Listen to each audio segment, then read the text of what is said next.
നമസ്കാരം. Right story ന്യൂസിലേക്ക് ഏവർക്കും സ്വാഗതം.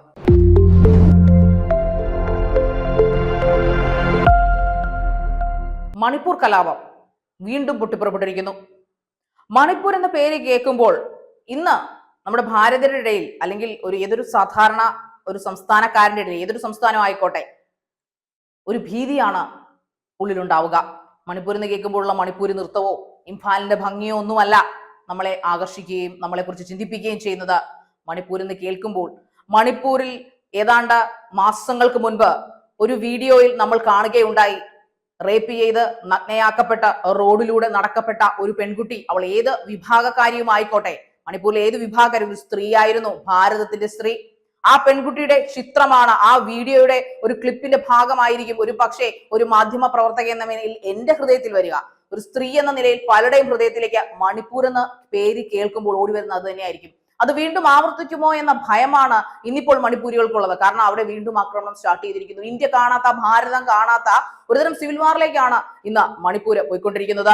ഏതാണ്ട് ഒരാഴ്ചയായിട്ട് ഇതുവരെ കാണാത്ത ആക്രമണങ്ങൾ, അതായത് ഡ്രോൺ വെച്ചുള്ള ബോംബിടൽ, ഷെല്ലാക്രമണങ്ങൾ, റോക്കറ്റ് വെച്ചുള്ള ബോംബിടൽ, അങ്ങനെ അതിൽ ആൾക്കാർ കൊല്ലപ്പെടുകയാണ് ചെയ്യുന്നത്. നിസ്സഹാരായ പാവങ്ങളായിട്ടുള്ള, ഇതിനെക്കുറിച്ച് അറിവില്ലാത്ത, ഒന്നിനുമില്ലാത്ത പല വിഭാഗങ്ങളിലുള്ള ആൾക്കാർ അവിടെ കൊല്ലപ്പെട്ടുകൊണ്ടിരിക്കുന്നു. ഓരോ നിമിഷങ്ങളിലും അവിടെ കാലൂത്താൻ പോലും ഭയപ്പെട്ടുകൊണ്ടിരിക്കുന്നു ആൾക്കാർ. ഇന്ന് സായുധ സേനയും കേന്ദ്ര സേനകളും എല്ലാം അവിടെ ഉണ്ടെങ്കിൽ പോലും ആക്രമണത്തിന് ഒരു കുറവുമില്ല, അല്ലെങ്കിൽ അഴിഞ്ഞാട്ടത്തിന് ഒരു കുറവുമില്ല എന്നുള്ളതാണ് സത്യം. കാരണം ഇത് ഇന്നും ഇന്നലെയും തുടങ്ങിയ ഒരു ആക്രമണമല്ല, ഒരാഴ്ച മുമ്പോട്ട് പുറപ്പെട്ട ഒരു ആക്രമണമല്ല. 2 ആഴ്ച കൂടി, ഏതാണ്ട് 1 വർഷത്തിന് മീതെയായി ഇതേ സംഭവങ്ങൾ മണിപ്പൂരിൽ ആവർത്തിച്ചു കൊണ്ടേയിരിക്കുന്നു. ആരാണ് ഇതിന് ഉത്തരവാദി? എന്തുകൊണ്ടാണ് ഇതിന് ഒരു ശമനം ഉണ്ടാകാത്തതെന്ന് മറുപടി പറയേണ്ടത് കേന്ദ്ര സർക്കാരാണ്, അല്ലെങ്കിൽ അവിടെയുള്ള സംസ്ഥാന സർക്കാരാണ്. കാരണം മണിപ്പൂർ ഭരിക്കുന്നത് BJP സർക്കാർ തന്നെയാണ്. എന്തുകൊണ്ടാണ് ഇന്നും മണിപ്പൂരികൾക്ക് ഒരു സമാധാനമില്ലാത്തത്? അവിടെ നടക്കുന്നത് മതപരമായിട്ടുള്ളൊരു സംഘർഷമല്ല, അവിടെ നടക്കുന്നത് ഗോത്രവർഗത്തിന്റെ പേരിൽ, ജാതീയത്തിന്റെ പേരിൽ, ജാതിയുടെ പേരിൽ നടക്കുന്ന ഒരു സംഘർഷമാണ്. ഇതുവരെ ഇല്ലാത്ത എന്തൊരു സംഭവമാണ് അവരെ ഇത്രമാത്രം ശത്രുക്കളാക്കി മാറ്റാൻ ഉണ്ടായതെന്ന് നമ്മൾ ചിന്തിക്കേണ്ടിയിരിക്കുന്നു. കാരണം മണിപ്പൂരികൾ ഒരു സാധാരണ, ഇന്ത്യയിലെ ഏതൊരു സംസ്ഥാനത്തിലെയും പോലെ ഒരു സാധാരണ ജീവിതത്തിലേക്ക് വരാൻ ഇനി ഒരു പക്ഷെ കാലങ്ങളോ വർഷങ്ങളോ എടുത്തേക്കാം. അങ്ങനെ ഒന്ന് സമാധാനിച്ച് വരുമ്പോഴാണ് ഇതാ വീണ്ടും ആക്രമണങ്ങൾ പൊട്ടിപ്പുറപ്പെട്ടിരിക്കുന്നത്. ഇപ്പോൾ ഇതിന് പിന്നിൽ കളിക്കുന്നത് അതിർത്തിക്കപ്പുറമുള്ള മ്യാൻമർ ആണോ എന്നും സംശയിക്കേണ്ടിയിരിക്കുന്നു. കാരണം ഈ ഡ്രോണുകളെ കുറിച്ച് അല്ലെങ്കിൽ റോക്കറ്റുകളെ കുറിച്ച് വിദഗ്ധർ പരിശോധിക്കുമ്പോൾ അവർ പറയുന്നത് ഇതൊരിക്കലും സാധാരണ, അതായത് തദ്ദേശീയമായിട്ട് മെനഞ്ഞെടുത്ത അല്ലെങ്കിൽ എടുത്ത ഒരു ഉപകരണമല്ല. പകരം ഇത് ശരിക്കും പുറത്തുനിന്നുള്ള എത്രയും നല്ല ക്വാളിറ്റിയുള്ള ചൈന അതുപോലുള്ള രാജ്യങ്ങളിൽ നിന്ന് കൊണ്ടുവന്നിട്ടുള്ള ഡ്രോണുകളാണ്. അത് മറ്റേതായ രീതിയിൽ, അതായത് ഒരു റോക്കറ്റ് വിക്ഷേപണം അല്ലെങ്കിൽ ഒരു ബോംബ് വിക്ഷേപണം, റോക്കറ്റ് ബോംബ് വിക്ഷേപണത്തിന് അതിനെ പ്രിപ്പയർ ചെയ്യിക്കാനുള്ള സംവിധാനങ്ങൾ, ടെക്നിക്കൽ സംവിധാനങ്ങൾ അതിൽ ഇൻസേർട്ട് ചെയ്യുകയാണ് ചെയ്യുന്നതെന്നാണ് വിദഗ്ധർ ഇത് പരിശോധിച്ചപ്പോൾ പറയുന്നത്. ഇതിനെല്ലാം ഇരകളാകുന്നത് പാവപ്പെട്ട മണിപ്പൂരിലെ ജനങ്ങളാണ്. ഒരു സംസ്ഥാനമാണ് കത്തിയമർന്ന് ഇല്ലാതായിക്കൊണ്ടിരിക്കുന്നത്. ഭാവിയിൽ ഇന്ത്യയുടെ ഭൂപടത്തിൽ നിന്ന് മണിപ്പൂർ എന്ന സംസ്ഥാനം ഇല്ലാതാകുമോ എന്ന് പോലും നമ്മൾ ഭയക്കേണ്ടിയിരിക്കുന്നു. എന്തുകൊണ്ടാണ് കേന്ദ്ര സർക്കാർ ഇവിടെ പരാജയപ്പെട്ടു പോകുന്നത്? ശരിയാണ്, നമ്മൾ എന്തൊക്കെ പറഞ്ഞാലും BJP സർക്കാർ നമ്മുടെ ഭാരതത്തിന് വേണ്ടി ഒരുപാട് നല്ല കാര്യങ്ങൾ ചെയ്യുന്നുണ്ട്. നമുക്കത് ഇല്ല എന്ന് പറയാൻ പറ്റുന്നില്ല.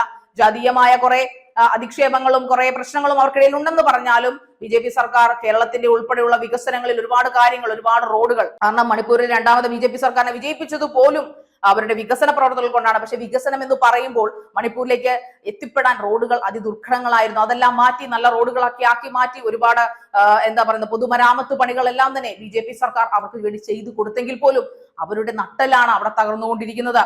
ശരിക്കും പറഞ്ഞാൽ ഇത് തകരാനുള്ള മെയിൻ കാരണം അവിടെ 3 ഗോത്ര വർഗങ്ങളാണ്, അല്ലെങ്കിൽ ഗോത്ര വിഭാഗങ്ങളാണ്. കുന്നുകളാലും താഴ്വരകളാലും ചുറ്റപ്പെട്ടിരിക്കുന്ന ഒരു സംസ്ഥാനമാണ്. ഭൂപ്രകൃതിയാൽ അതിമനോഹരമായ ഒരു സംസ്ഥാനമാണ് മണിപ്പൂർ എന്ന് പറയുന്നത്. ആ മണിപ്പൂരിലെ പ്രധാനപ്പെട്ട 2 വിഭാഗങ്ങൾ എന്ന് പറഞ്ഞാൽ മെയ്തേയ് വിഭാഗക്കാരും കുക്കി ഗോത്ര വിഭാഗക്കാരുമാണ്.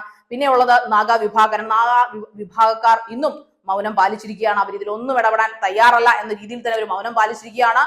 ഇതിന്റെയൊക്കെ തുടക്കം എന്ന് പറയുന്നത് ശരിക്കും പറഞ്ഞാൽ മെയ്തേയ് വിഭാഗക്കാർക്ക് റിസർവേഷൻ കൊടുക്കുന്നു, അല്ലെങ്കിൽ അവരെ പട്ടികജാതി വർഗത്തിലേക്ക് ആക്കുന്നു എന്ന ഹൈക്കോടതിയുടെ ഒരു ഉത്തരവ് മെയിൽ പുറപ്പെടുകയുടെ കഴിഞ്ഞ മെയിൽ അന്നു മുതൽ തുടങ്ങിയ സംഘർഷമാണ്. വേറൊന്നും കൊണ്ടല്ല, ഏതാണ്ട് 50% വരുന്ന മെയ്തേയ് വിഭാഗക്കാര് താഴ്വരകളിലാണ് താമസിക്കുന്നവർ. കുറെ കൂടെ മുന്നോക്ക വിഭാഗക്കാരാണ്. സർക്കാർ ഉദ്യോഗസ്ഥരിൽ ഏതാണ്ട് 70% വഹിക്കുന്ന അവർ തന്നെയാണ്.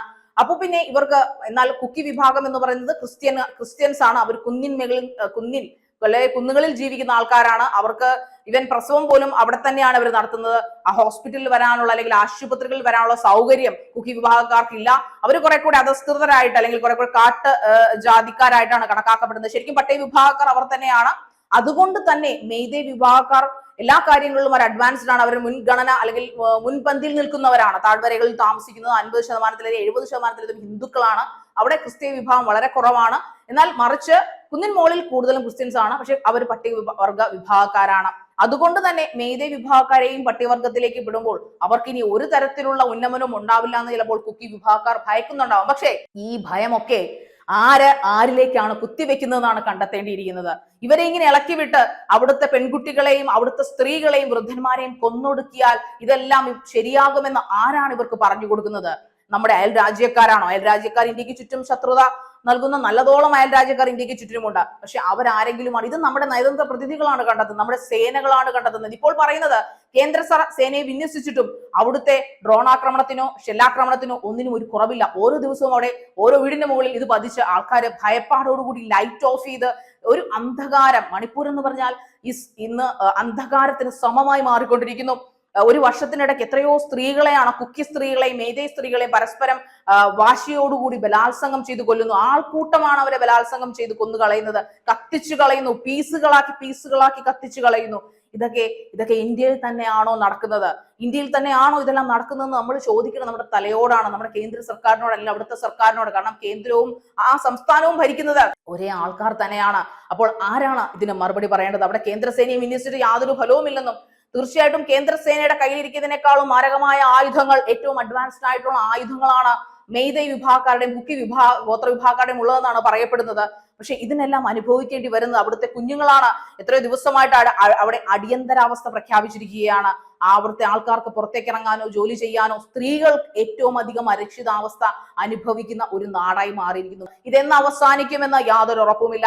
ഇനി എന്തൊക്കെ ഇനി ഇന്ത്യ ഈ മണിപ്പൂരിലേക്ക് കാണേണ്ടി വരുമെന്നും നമുക്ക് യാതൊന്നും അറിയില്ല. തീർച്ചയായിട്ടും കേന്ദ്ര സർക്കാർ ഇതിന് കൃത്യമായൊരു മറുപടി പലവട്ടം പല മാധ്യമങ്ങളിലൂടെ ചോദിച്ചിട്ടും കേന്ദ്ര സർക്കാർ ഇതിന് മറുപടി നൽകുന്നില്ല. അവിടുത്തെ ആദ്യകാലത്തിലെ കലാപം അറിയുന്നത് പോലും ഏതാണ്ട് 3 മാസങ്ങൾക്ക് ഇപ്പുറമാണ് ഈ പറയുന്ന വീഡിയോ പോലും പുറത്തേക്ക് പ്രചരിക്കപ്പെടുന്നത്. കാരണം ഇതവിടുത്തെ സൈന്യത്തിനും പോലീസും സൈന്യവും ഒക്കെ ഉള്ളൊരു നാട് തന്നെയാണ്. അവിടെ എന്തുകൊണ്ടാണ് ഇന്ത്യയിൽ മറ്റൊരു സംസ്ഥാനത്തും നടക്കാനാവാത്ത അനിയന്ത്രിതമായ കൊലപാതകങ്ങൾ നടക്കപ്പെടുന്നതെന്നും അവിടുത്തെ ജനങ്ങളെ എന്തുകൊണ്ട് മനസ്സിലാക്കാനോ ബോധവൽക്കരിക്കാനോ നമ്മുടെ മുകളിലുള്ള ആൾക്കാർ, കേന്ദ്രത്തിലിരിക്കുന്ന തലപ്പത്തിരിക്കുന്ന അല്ലെങ്കിൽ സംസ്ഥാന സർക്കാരിലിരിക്കുന്ന ആൾക്കാർ ശ്രമിക്കുന്നില്ല എന്നതും അപലപനീയം തന്നെയാണ്. തീർച്ചയായിട്ടും നമ്മുടെ ഇന്ത്യയുടെ വികസനത്തിന് എല്ലാ സംസ്ഥാനത്തിന്റെ വികസനം ഒന്നുപോലെ തന്നെയാണെന്നും നമ്മുടെ ഭൂപ്രകൃതി നമുക്ക് അനിവാര്യമാണെന്നും അതുകൊണ്ട് തന്നെ ഇതിൽ പിന്നിൽ പ്രവർത്തിച്ചിരിക്കുന്ന കരാളഹസ്തങ്ങളെ കേന്ദ്ര സർക്കാരും സംസ്ഥാന സർക്കാരും സേനകളും ചേർന്ന് ഉടനെ പുറത്തു കൊണ്ടുവരുമെന്നും മണിപ്പൂരികൾക്ക് തീർച്ചയായിട്ടും അവരുടെ സമാധാനം തീർച്ചയായിട്ടും തിരികെ ലഭിക്കുമെന്നും അവരുടെ സ്ത്രീകൾക്ക് സന്തോഷപൂർവ്വം എല്ലാം മറന്ന് പുറത്തിറങ്ങി നടക്കാമെന്നും അവരുടെ കുട്ടികൾക്ക് വിദ്യാഭ്യാസത്തിനായി ഇനിയും സ്കൂളുകളിൽ സന്തോഷത്തോടെ എത്താമെന്നും നമുക്ക് ആശംസിക്കാം. നന്ദി, നമസ്കാരം.